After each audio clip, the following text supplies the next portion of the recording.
I found the spreadsheet tracking money she'd stolen. Then I found the keylogger she installed to spy on me. Then her parents called to say they were cutting her out of their will.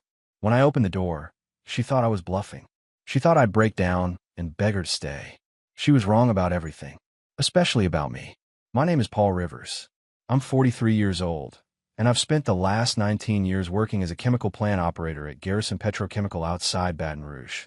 It's demanding work, rotating shifts, safety protocols, the constant smell of industrial solvents that clings to your clothes no matter how many times you wash them. But it pays well, and I've always believed in providing for my family.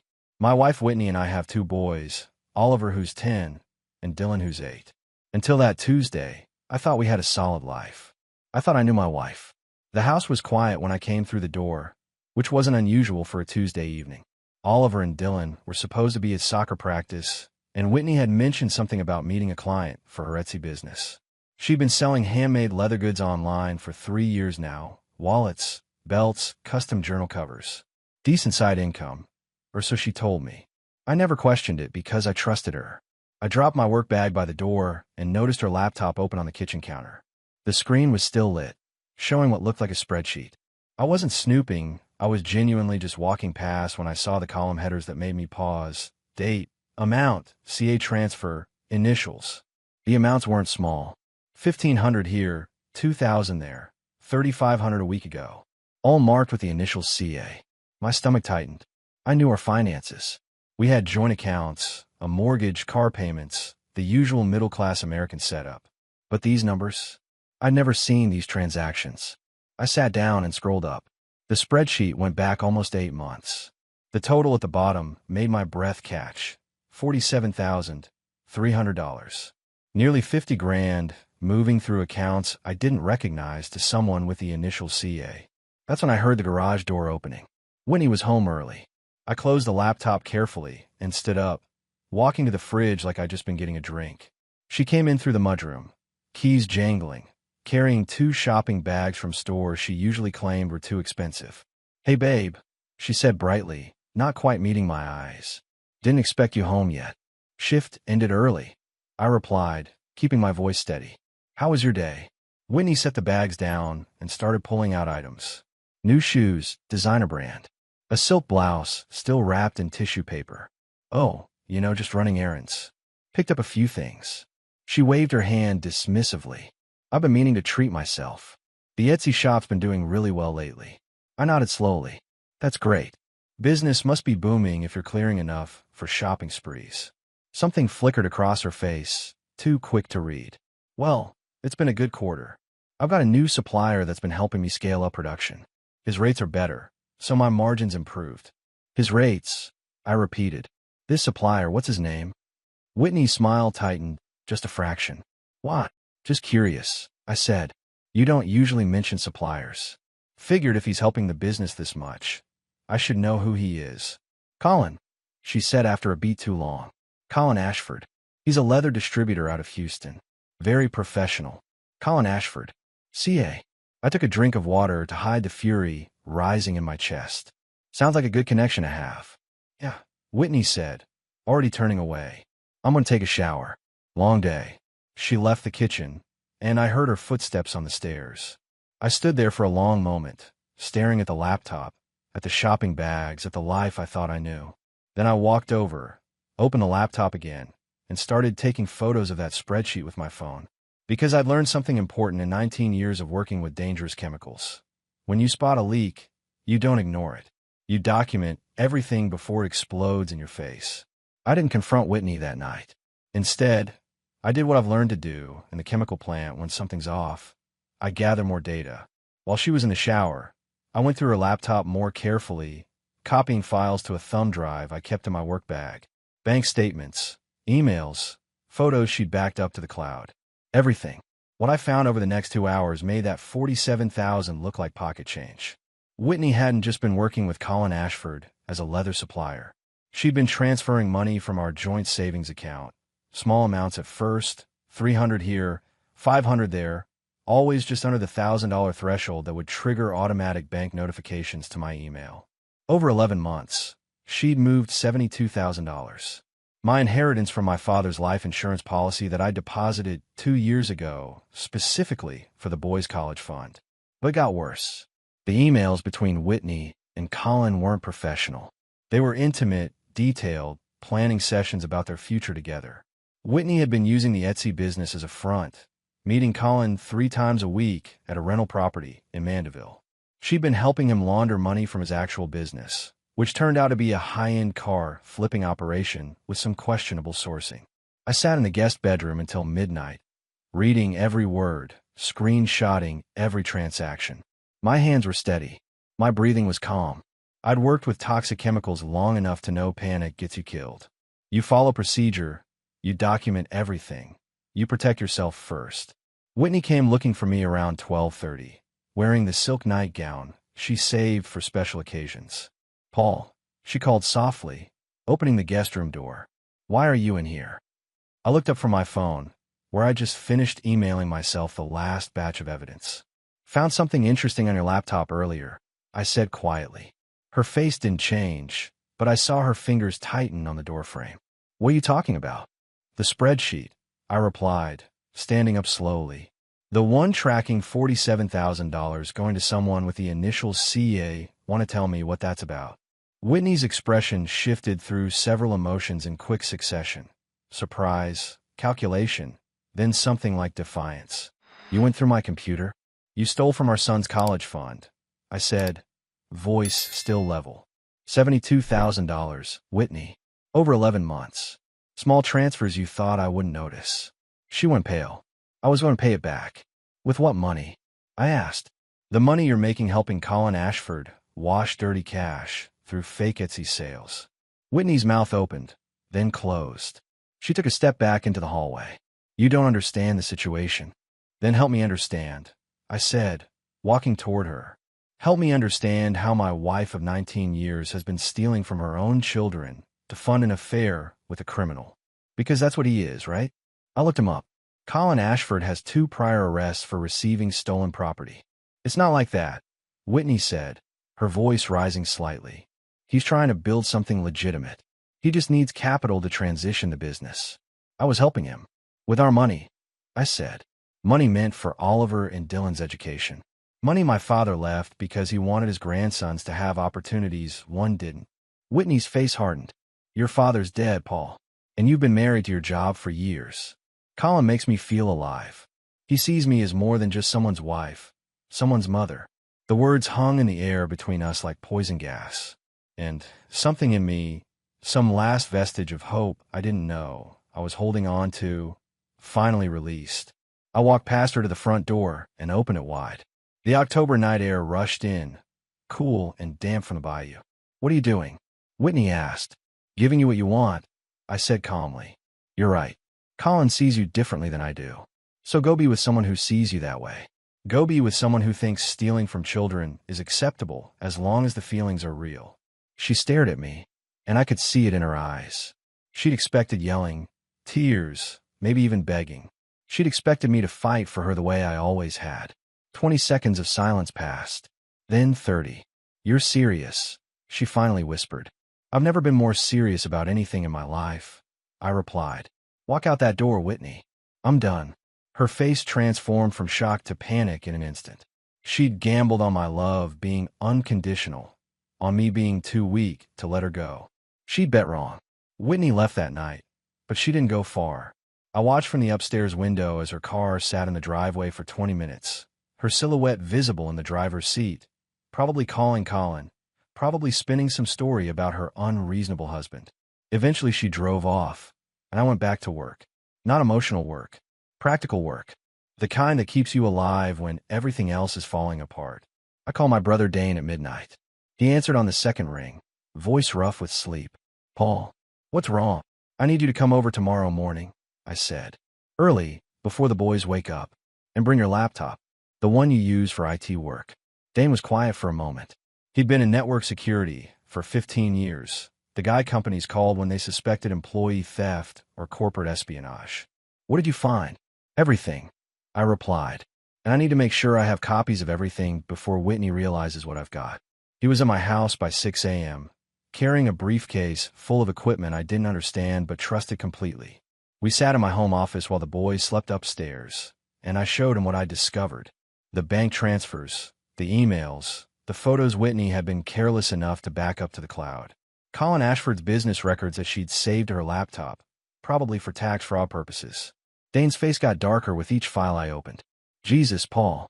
This isn't just an affair. She's been helping him commit financial crimes. I know, I said. That's why I need you to help me preserve it properly. If this goes to court, I need everything documented in a way that's legally admissible. Dane pulled out a small external drive. We'll create a forensic copy of her entire hard drive. Timestamp everything. Maintain chain of custody. You might want to consider filing a police report about the money she took from your account. Not yet, I said. First, I need to protect the boys. Make sure she can't take them anywhere while I'm building the case. That's when Dane said something that changed everything. Have you checked your own computer? Your work email? I frowned. Why would I need to? Because if she's paranoid enough to hide money and help her boyfriend launder cash, she's paranoid enough to monitor you, Dane replied. He pulled my work laptop over and started typing commands I didn't recognize. 5 minutes later, his face went pale. What? I asked. She's had keylogger software on your machine for at least 8 months, Dane said quietly. Professional-grade stuff, the kind that captures every keystroke, every password, every website you visit. Paul, she's been reading your emails, your banking passwords, everything. The room tilted slightly. My work emails. Everything, Dane repeated. If you've been communicating with anyone about this situation, with a lawyer, with me, with anyone, she knows about it. I sat back, mind racing. 8 months. That meant Whitney had been planning this longer than I'd thought. That meant every move I'd made since discovering the affair, she'd been watching. Every Google search about divorce attorneys, every text to Dane, every moment I thought I was gathering evidence in private, she'd known. Can you remove it? I asked. I can, but here's the thing, Dane said. If you remove it now, she'll know you found it. Better to leave it in place and feed her false information. Use it against her. I thought about that for a moment. About Whitney sitting somewhere, maybe at Colin's place, checking her monitoring software, thinking she still had the upper hand, thinking I was just a predictable chemical plant operator who wouldn't fight back. No, I said. Remove it. All of it. And then help me file criminal charges for unauthorized computer access. That's a federal crime, isn't it? Dane smiled, the first real smile I'd seen from him all morning. It absolutely is. Identity theft, unauthorized access to protected computers, possible wire fraud if she used your credentials for anything. You're talking serious charges, Paul. The kind that carry prison time. Good, I said. Because I'm not interested in playing games. I want her to understand that there are consequences for what she's done. Real consequences, not just hurt feelings and divorce papers.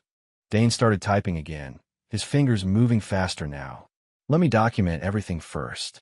Screenshots, logs, the whole forensic package. Then we'll scrub your system clean, and you can decide how you want to proceed. As he worked, I went downstairs and made coffee, watching the sunrise through the kitchen window. Oliver and Dylan would be awake soon, asking where their mother was, wondering why Daddy looked so tired. I'd have to tell them something, some version of the truth that wouldn't destroy them completely. But first, I had to make sure Whitney couldn't destroy anything else. Oliver found me in the kitchen around 7:30, still wearing his dinosaur pajamas, hair sticking up in 3 directions. Dad, where's Mom? I turned from the coffee maker and knelt down to his level. She's staying somewhere else for a little while, buddy. We had a disagreement. Oliver's face, so much like mine at that age, creased with worry. Are you getting divorced? The question hit harder than I expected. I don't know yet, I said honestly. But whatever happens, it's not your fault or Dylan's. This is between your mom and me. Oliver bit his lip, then glanced toward the stairs like he was checking to make sure we were alone. Dad, I need to show you something. But you can't tell Mom I told you. Something in his voice made my chest tighten. What is it? He ran upstairs and came back carrying an old iPad we'd given him 2 years ago when we upgraded to newer models. He opened it, navigated to the Photos app, and turned it toward me. The screen showed a picture of Whitney and Colin Ashford sitting in a restaurant booth, his arm around her shoulders, her head leaning against him. The date stamp said it was from 4 months ago. There's more, Oliver whispered. Dylan and we knew something was wrong. Mom kept lying about where she was going. So we started documenting stuff. He swiped through the photos. Whitney getting into an unfamiliar car in a grocery store parking lot. Colin's hand visible on the steering wheel. Another shot of them walking into a hotel, taken from across the street with maximum zoom. A photo of Whitney's phone screen showing text messages, photographed when she'd left it unattended on the kitchen counter. Oliver, I said, my voice barely steady. How long have you been doing this? Since July, he said. I heard Mom on the phone one night, saying stuff that sounded weird. She was telling someone she loved them, but you were right downstairs. So Dylan and I decided to figure out what was going on. We thought maybe we could fix it before you found out. I pulled my son into a hug, feeling him tremble slightly against my chest. 10 years old, and he'd been carrying this weight for months. You did the right thing telling me. But buddy, this wasn't your job to fix. This was never something you should have had to worry about. Are we going to be okay? Oliver asked, his voice muffled against my shoulder. Yes, I said firmly. We're going to be okay. I promise you that. Dylan appeared in the doorway, 8 years old, and looking like he'd been crying. Is Ollie telling you about the pictures? He is, I said, reaching out to pull Dylan into the hug too. You boys are brave. Braver than you should have had to be. There's video too, Dylan said quietly. On my old phone. The one that doesn't have service anymore. Mom didn't know I still used it to record stuff. I looked at both of them. These two kids who'd been trying to protect their family while their mother was tearing it apart. Can I see everything you have? They nodded and ran to get Dylan's old phone. What they showed me over the next hour was methodical, thorough, and absolutely heartbreaking. Voice recordings of Whitney talking to Colin on the phone, captured when she thought she was alone in the house. Photos of her coming home late with receipts from restaurants she'd claimed were Etsy business meetings. Even a short video of Whitney and Colin kissing in a parking lot, filmed from the back seat of our car when the boys had hidden there during one of her client meetings. My sons had built a better case against their mother than most private investigators could have managed. And they'd done it because they loved their family enough to try to save it. When Dane came downstairs and saw what the boys had collected, he just shook his head in amazement. Paul, with this evidence and what we pulled off Whitney's computer, you've got an airtight case. For the divorce, for custody, for the financial crimes. Everything. I looked at Oliver and Dylan. Do you understand what this means? If we use this in court, everyone will know what your mom did. It might be hard. Oliver squared his shoulders, looking older than his years.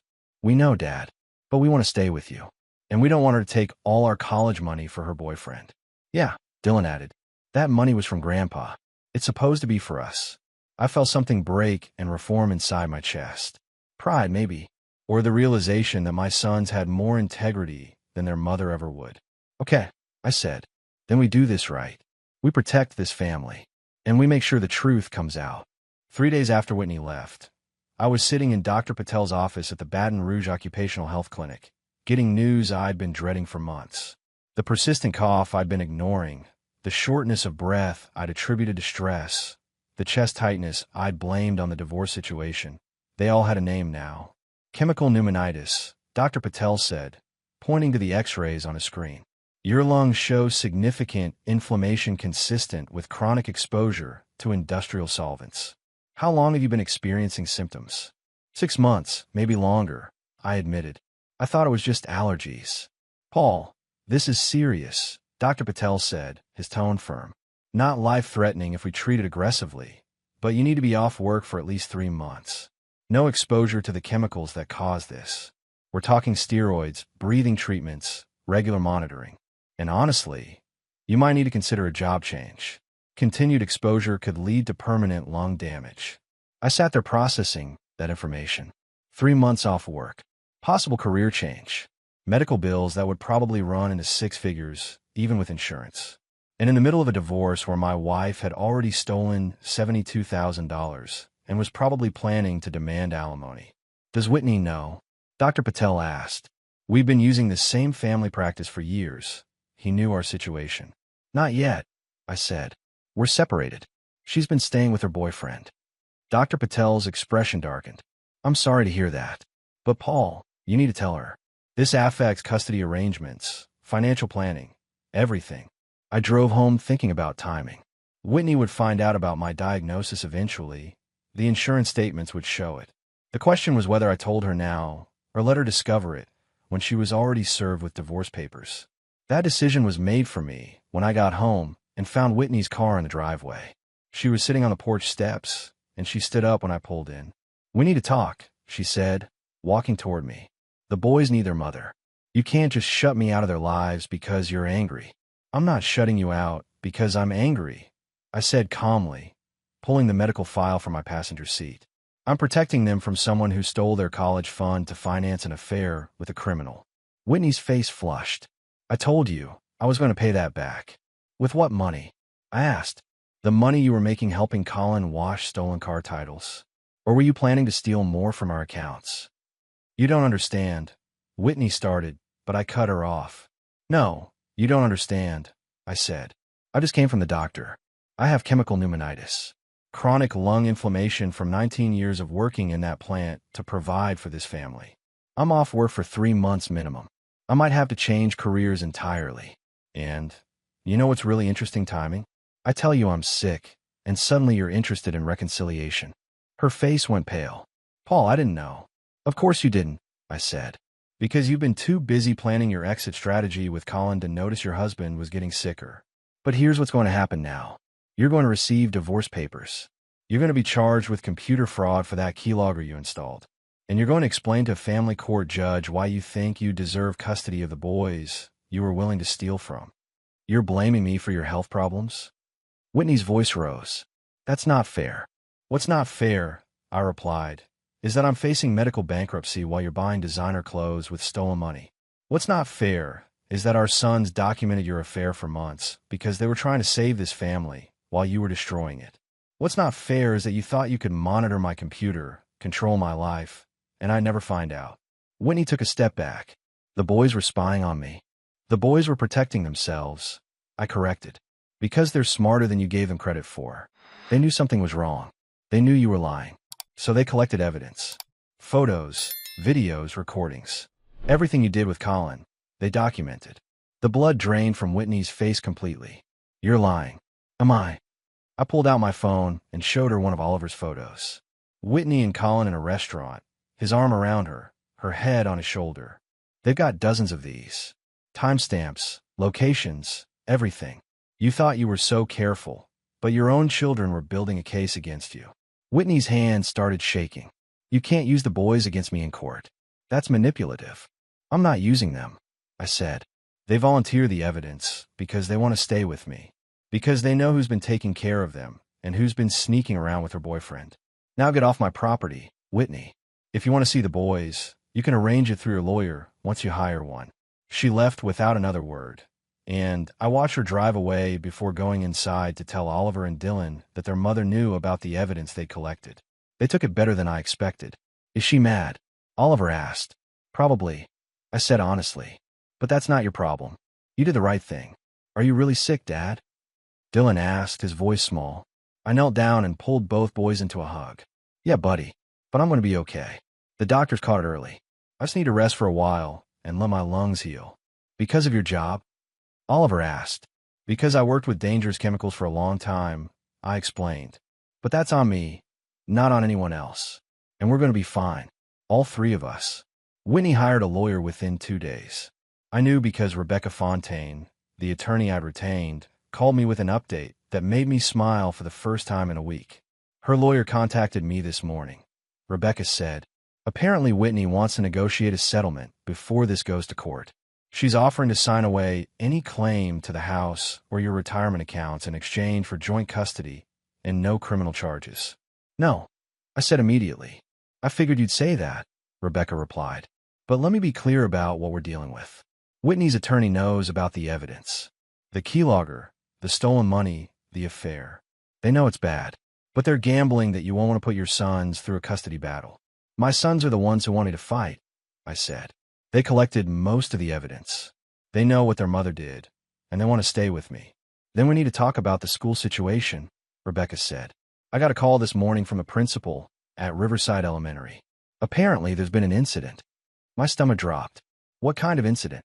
"Whitney showed up at the school yesterday afternoon, trying to check the boys out early. The office staff told her she needed your permission since you're listed as primary contact during the separation." She caused a scene, started yelling about her rights as a mother, accused the staff of keeping her from her children. The principal had to threaten to call the police before she left. I closed my eyes. Did the boys see this? No, they were in class.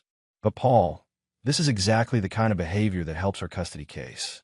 It shows instability, poor judgment, inability to follow proper channels. I've already requested a copy of the school's incident report. What else? I asked because I could hear there was more. The principal also mentioned that Whitney's been, and I'm quoting here, inappropriately familiar with male staff members. There was an incident last spring at a parent-teacher conference where she made advances toward Oliver's teacher. He reported it to the administration at the time, but they handled it quietly.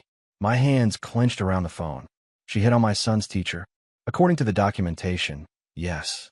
The teacher is married.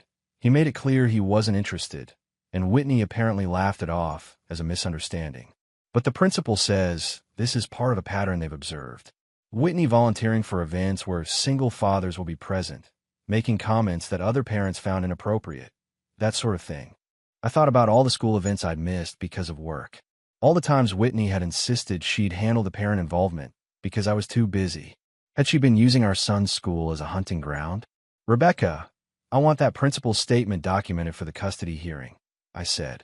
If Whitney's been behaving inappropriately around the boys' school community, the judge needs to know. Already on it, Rebecca confirmed.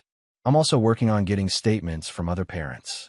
Apparently word has gotten around about what happened, and several people have reached out saying they'd be willing to testify about Whitney's behavior. That fast? I asked. Small community, big scandal, Rebecca said. Your wife's affair isn't exactly a secret anymore. And the fact that she stole from your son's college fund? That's the kind of thing that turns neighbors into witnesses. People are angry on your behalf, Paul. They want to help. What about the criminal charges? I asked. For the computer fraud? I've been in contact with the FBI's cybercrime division, Rebecca said. They're interested. Very interested, actually. Apparently your wife's keylogger software is the kind that requires intent to install. It's not something you accidentally click on. And the fact that she monitored your accounts for 8 months, accessed your work emails, your banking passwords, all of that falls under federal computer fraud statutes. Will they prosecute? They're reviewing the evidence Dane compiled. But between you and me? Yes, I think they will.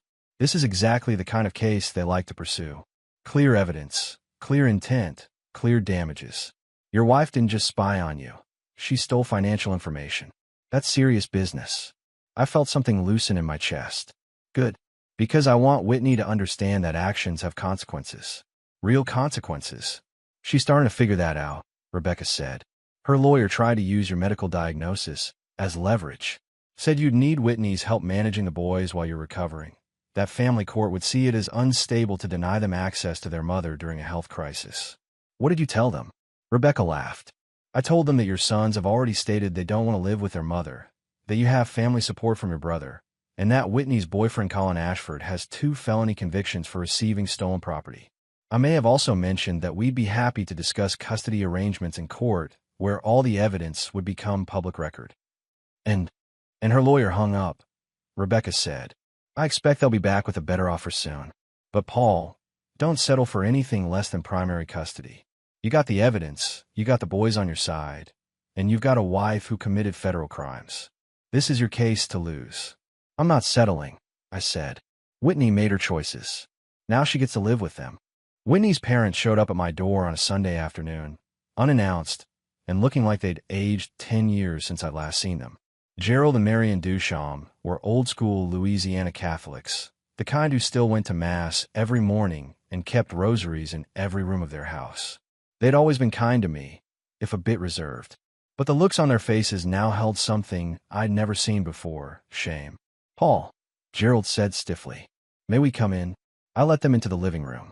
Oliver and Dylan were at Dane's house for the afternoon, which was probably for the best. Can I get you something to drink? This isn't a social call, Marianne said, her voice tight. We need to talk about Whitney. I waited, sensing this was going to be significant. We know everything, Gerald said. The affair, the stolen money, what she did to those boys, making them feel like they had a spy on their own mother. He paused, his jaw working. We raised her better than that. We taught her right from wrong, and she chose wrong anyway. Mary Ann pulled an envelope from her purse and set it on the coffee table. That's a copy of the document we filed with our attorney yesterday. We're changing our will. Winnie gets nothing. Everything we have, it goes to Oliver and Dylan, with you as trustee until they're 25. I stared at the envelope. Mrs. Duchamp, you don't have to do this. Yes, we do, she said firmly. Our daughter stole from her own children. She betrayed a good man who worked himself sick providing for this family. She dishonored her marriage vows and our family name. That money, it was supposed to be her inheritance. $800,000 we've been saving for 30 years. But she doesn't deserve it. Your boys do. Gerald leaned forward. Paul, there's something else. We're prepared to testify in the custody hearing. To tell the judge that Whitney isn't fit to have primary custody. That she's been lying and manipulating since she was a teenager. That we've always known she had problems with honesty and fidelity. You testify against your own daughter? I asked quietly. We testify for our grandsons, Mary Ann corrected. Those boys deserve stability. They deserve a parent who puts them first. Whitney's never put anyone first but herself. Not even as a child. She looked down at her hands. I know how that sounds, a mother saying that about her daughter. But it's the truth. And we're tired of pretending otherwise. They stayed for an hour, sharing stories I'd never heard. How Whitney had lied about college grades, stolen money from Mary Ann's purse in high school, had an affair with a professor at LSU that nearly got him fired. A pattern of behavior spanning decades that they covered up, excused, enabled. Why tell me now? I asked as they were leaving. Because those boys called us, Gerald said. Called their grandmother crying, saying they were afraid the court would make them live with their mother. That they documented everything she did, but were scared it wouldn't matter. His voice broke slightly. No child should have to fear being taken from a good parent and given to a bad one. So we're making sure that doesn't happen. After they left, I called Rebecca with the update. She was silent for a long moment. Paul, this changes everything. Parents testifying against their own child in a custody case. Judges pay attention to that. Combined with everything else, you're looking at full custody with minimal visitation rights for Whitney. What about the criminal charges? FBI accepted the case this morning, Rebecca said. They're filing federal charges for computer fraud and identity theft. Whitney's looking at up to 5 years if convicted. 2 weeks later, Dane helped me execute what he called the most beautiful trap I've ever seen. We needed Whitney to show her true colors one more time, on record, where the custody evaluator could see exactly who she was. So I posted some photos on social media. Me and a woman named Elena, one of the nurses from my pulmonologist's office who'd agreed to help. Dinner at a nice restaurant. A walk by the lake. Nothing inappropriate. Just two people who looked like they might be dating. Elena found it amusing. I'm helping you catch a cheater by pretending to be your girlfriend? This is the weirdest nursing shift I've ever worked. Whitney saw the post within an hour. I knew because my phone exploded with texts. 89 messages in 3 hours. Who is she? You're replacing me already? This is why you wanted the divorce. You had someone waiting. I'm going to make sure the judge knows you moved on while I was trying to save our marriage. Then came the voicemails. 12 of them, each more unhinged than the last. Crying, yelling, threatening, begging. All recorded. All time-stamped. All admissible in court. The custody evaluator, Dr. Raymond Keyes, listened to the recordings with an increasingly grim expression. Mr. Rivers, your wife sent 89 text messages in response to 3 social media photos. That's correct, I said. And she's claiming you're unstable? Dr. Keyes made a note. I'm seeing a pattern of obsessive behavior, lack of boundaries, and severe emotional dysregulation. Combined with the criminal charges, the financial theft, and the statements from her own parents, I'm recommending primary custody to you, with supervised visitation only for Mrs. Rivers. Whitney's lawyer tried to fight it, but the evidence was overwhelming. The judge took one look at Dr. Keyes' 47-page evaluation and made her ruling, primary physical and legal custody to Mr. Rivers. Mrs. Rivers will have supervised visitation every other weekend, pending resolution of the federal charges against her. She is prohibited from discussing the custody arrangement or Mr. Rivers' personal life with the children. Whitney tried to approach me outside the courthouse. I kept walking. Paul, please. You won't even talk to me? After everything we had. I stopped and turned to face her. Everything we had was built on lies. You monitor my computer. You stole from our sons. You betrayed every vow we made. There's nothing left to talk about. I made mistakes, she said desperately. But you're taking everything from me. My children, my inheritance, my freedom.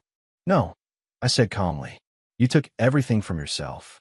I'm just making sure you can't take anything more from me or the boys. Her face twisted with rage. You'll regret this. When Oliver and Dylan are older, they'll hate you for keeping them from their mother. They kept themselves from you, I replied. They documented your affair because they knew you were destroying this family.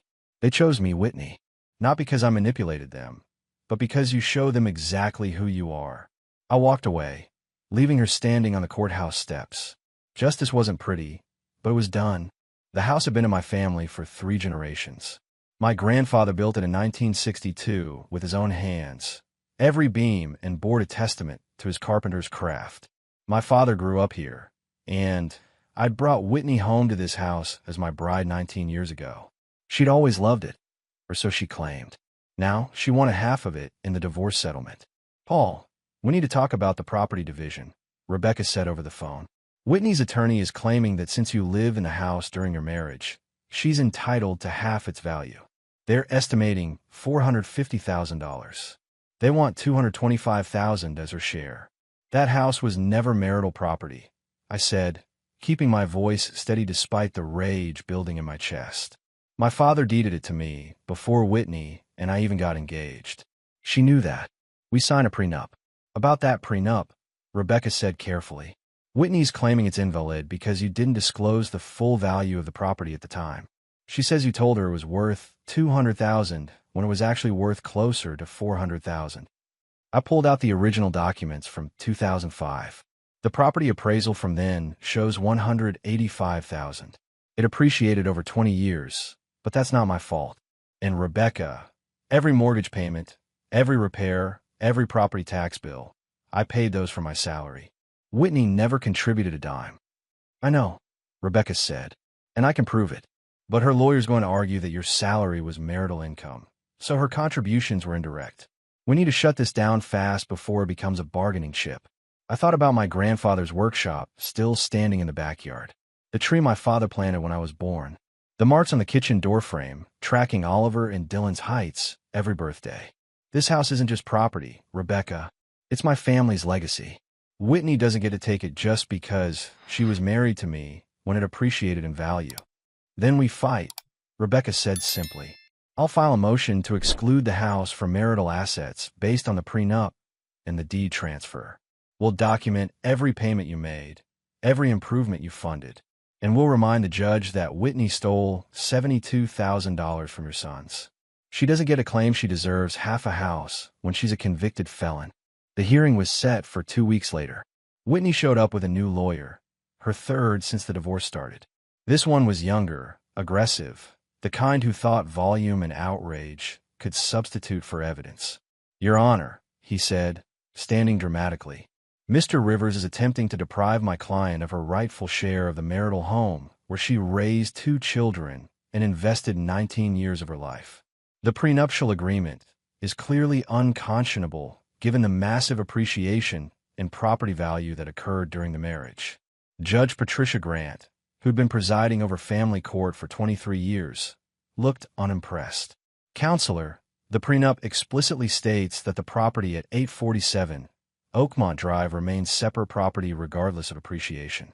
Mrs. Rivers signed it willingly with her own attorney present. Unless you have evidence of fraud or coercion, the prenup stands. Whitney's lawyer tried to argue that my father's improvements to the house during our marriage constituted gifts to both of us. Rebecca shot that down with receipts, showing my father had paid me back for materials, that I'd done most of the labor myself, that Whitney had never lifted a hammer during any renovation. The judge's ruling was swift. The house is separate property. Mrs. Rivers has no claim to it. Mr. Rivers retains sole ownership. Next case. Whitney tried to approach me outside the courthouse, but I walked past her without a word. The house was safe. My son's inheritance was protected. That was all that mattered. 15 months after that Tuesday, when everything fell apart, I stood in my kitchen making breakfast for Oliver and Dylan, watching the morning sun stream through windows I'd cleaned the day before. My lungs were healing slowly but surely. The breathing treatments had worked, and my pulmonologist said I might be able to return to work in a different capacity, maybe training or safety compliance where chemical exposure wasn't a factor. Colin Ashford had been arrested 4 months ago. The IRS investigation into Whitney's Etsy business had led them to his car flipping operation, and they'd found enough evidence of fraud and money laundering to put him away for 6 years. Whitney, as his accomplice, had taken a plea deal, 3 years probation, restitution of the $72,000 she'd stolen, and mandatory counseling. She saw the boys once a month now, supervised visits at a family center where a social worker monitored every interaction. Oliver told me she mostly cried and talked about how unfair everything was. Dylan said he felt sorry for her, but didn't want to live with her. I didn't encourage those feelings, but I didn't discourage them either. The boys were old enough to form their own opinions. Dane came over that morning to help me finish painting the guest bedroom. We'd been slowly updating the house, not erasing Whitney's presence, so much as replacing it with something that felt like ours, mine and the boys. "You doing okay?" Dane asked, watching me work. "Yeah," I said, and realized I meant it. For the first time in years, I feel like I can breathe, literally and figuratively. "The boys seem good too," Dane observed. Oliver made the honor roll again. Dylan's soccer team won their tournament. "They're resilient," I said, stronger than I gave them credit for. That afternoon, I sat down with Oliver and Dylan and told them about Elena. "You remember those photos I posted a while back? With that woman?" They nodded, looking wary. "That wasn't real," I said honestly. "She was a nurse from the hospital who agreed to help me prove a point to your mother. I wanted her to show her true colors for the court, and it worked. But I need you to know I wasn't actually dating her. I haven't been dating anyone." Oliver frowned. "So you lied." "I staged a situation," I corrected. "There's a difference. I didn't lie about anything important. I just let your mother think something that revealed who she really was." Dylan thought about that. "Like when we took pictures of her with Colin." "Exactly like that," I said. "Sometimes you have to document the truth to make people believe it." "Are you going to date anyone?" Oliver asked. "For real?" "Maybe someday," I said. "But right now, my priority is you two. Making sure you're happy, healthy, and safe. Everything else can wait." That night, after the boys were asleep, I sat on the back porch with a cup of coffee, looking at the stars through the branches of my father's oak tree. I thought about the man I'd been when this started, the man who'd ignored warning signs because he wanted to believe his wife loved him. That man was gone, burned away by betrayal, and rebuilt through necessity. The man I was now understood something that man hadn't. Love without integrity is just performance. Whitney had performed for 19 years, and I'd applauded every act. But my sons had seen through it, had documented it, had chosen truth over comfortable lies. I didn't hate Whitney anymore. I didn't feel much of anything for her except a distant sadness for what might have been if she'd been someone else. But I was grateful in a strange way that it had ended when it did. Before I'd lost more years. Before the boys had learned that staying in a broken situation was normal. Before I'd forgotten what it felt like to wake up without the weight of someone else's deception pressing down on my chest. Oliver and Dylan deserved better than a father who accepted betrayal as the price of keeping peace. They deserved a father who showed them that self-respect wasn't optional, that protecting your family sometimes meant standing alone, that opening a door for someone to leave was more dignified than begging them to stay. And I'd given them that. Not perfectly, maybe, but honestly, which was more than their mother had ever managed. The future stretched ahead, uncertain but clean. No lies hiding in phones, no money disappearing from accounts, no pretending that everything was fine when it was falling apart. Just me and my boys, building something real on the foundation of truth. That was worth more than any marriage built on sand.